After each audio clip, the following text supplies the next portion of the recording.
புலித்தேவர் ஆங்கிலேயர் எதிர்த்த முதல் இந்திய மன்னராக கருதப்படுபவர் புலித்தேவர். அவருடைய பயோபிக்கை இப்போ பார்த்துருவோம்.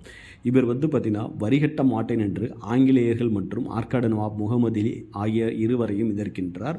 அதன் பிறகு பார்த்திங்கன்னா இவர்களுக்கிடையான உறவு முறை சிக்கலாகிறது. அதன் பிறகு போர் சூழல்கள் ஏற்படுகிறது. ஸோ இதுதான் பார்த்திங்கன்னா ஷார்ட்டான இன்ஃபர்மேஷன். ஸோ அந்த எதிர்ப்பு அப்படின்ற இடத்துல தான் ஆங்கிலேயர்கள் மற்றும் ஆற்காடு நவாப் முகமது அலி அப்படின்றத மென்ஷன் பண்ணியிருக்கும். ஸோ அவரை பற்றின சின்ன ஒரு டீட்டெயில் பார்த்தோம்னா, அவருடைய இயற்பெயர் என்னென்னா காத்தப்பன். அவருடைய படைத்தளபதி ஒண்டி வீரன். அவர் நெற்கட்டும் செவல் என்ற பகுதியை ஆட்சி புரிந்தவர் அப்படின்றது குறிப்பிடத்தக்க விஷயங்கள் பார்த்திங்கன்னா, எதற்காக அந்த பகுதிக்கு அந்த பேர் வந்தது அப்படின்ற ஒரு இன்ஃபர்மேஷன் சொல்லுவாங்கன்னா, நெல்லுக்கு வரிகட்ட மாட்டேன் என்று அவர் முழங்கியதால் நெற்கட்டான் செவ்வால் அப்படின்ற பேர் வந்ததாகவும் சொல்லுவாங்க. பிறகு பார்த்திங்கன்னா இந்த பிணக்குகளின் காரணமாக போர் மூலம் சூழல் ஏற்படுகிறது. ஆங்கில படைகளும் ஆற்காடு நவாப்பின் படைகளும் வராங்க. 1755 ஹாரன் அப்படின்னு எதுக்காக மென்ஷன் பண்ணுறோம்னா, போருக்கு முன்னாடி ஹாரன் அடிச்சுட்டு வருவாங்களா, அந்த மாதிரி ஹாரன் அப்படின்றத மென்ஷன் பண்ணியிருக்கோம். கர்னல் ஹெரான் பார்த்திங்கன்னா அந்த படைக்கு தலைமை தாங்குறாரு பார்த்திங்கன்னா. ஸோ அவரை பார்த்திங்கன்னா முதல்ல புலித்தேவர் பார்த்திங்கன்னா தோற்கடிக்கிறாரு.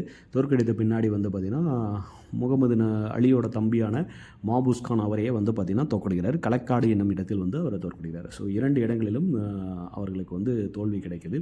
அதன் பிறகு 1759 பார்த்திங்கன்னா ஆங்கில படை தளபதி யூசப் கான் மருதநாயகம் அல்லது கான் சாஃபிக் என்கிற நபரோட பார்த்திங்கன்னா போர் புரியும் சூழல் ஏற்படுது. அவங்க அனுப்பி வச்சுருக்காங்க. ஸோ முதல்ல அந்த படைகளுக்கு பின்னடைவு ஏற்பட்டாலும் பிறகு பார்த்திங்கன்னா அவர்கள் முன்னேறுறாங்க. ஸோ அதன்படி பார்த்திங்கன்னா புலித்தேவர் அந்த இடத்துல தோல்வி அடைகிறாரு. அதன் பிறகு 2 வருடங்கள் கழித்து 1761 பார்த்திங்கன்னா மீண்டும் ஒரு தோல்வி.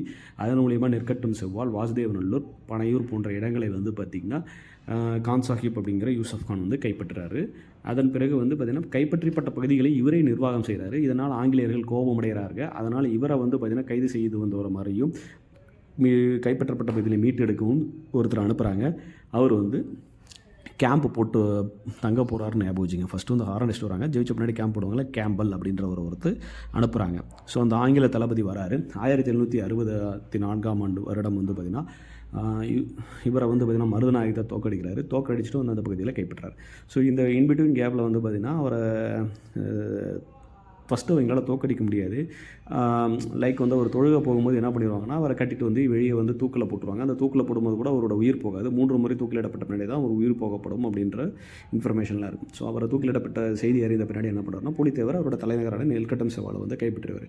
அதன் பிறகு பார்த்திங்கன்னா 1767 மீண்டும் புலித்தேவரும் கேம்பலும் மோதிக்கிறாங்க. ஏன்னா ஏற்கனவே கேம்பல் ஜெயிச்சிருக்காரு அப்படின்றதுனால அவரே அனுப்புகிறாங்க. ஸோ அந்த மோதலின் பிறகு பார்த்திங்கன்னா ஆங்கில படைத்தளபதி கேம்பல் ஜெயிச்சிடறாரு. புலித்தேவர் தோல்வி தழுவுறாரு. ஆஃப்டர் தட் புலித்தேவர் என்ன ஆனார்ன்ற இன்ஃபர்மேஷன் அதுக்கப்புறம் எதுவும் கிடைக்கல. ஸோ இதுதான் நடந்த இன்ஃபர்மேஷன்ஸ். ஸோ இதில் பார்த்திங்கன்னா புலித்தேவருக்கு ஆற்காடு நவாப் சந்தாப் சாஹிப்போட பத்தானிய முகவர்கள் 2 பேர் ஆதரவு அளிச்சிருப்பாங்க. அவர்கள் யாருன்னா பார்த்திங்கன்னா மியானா, முடிமையா, நவீன் கட்டா அப்படிங்கிற பத்தானிய முதல்வர்கள் பார்த்திங்கன்னா ஆதரவு அளித்திருப்பாங்க. ஸோ இதுதான் புலித்தேவரோட இன்ஃபர்மேஷன்.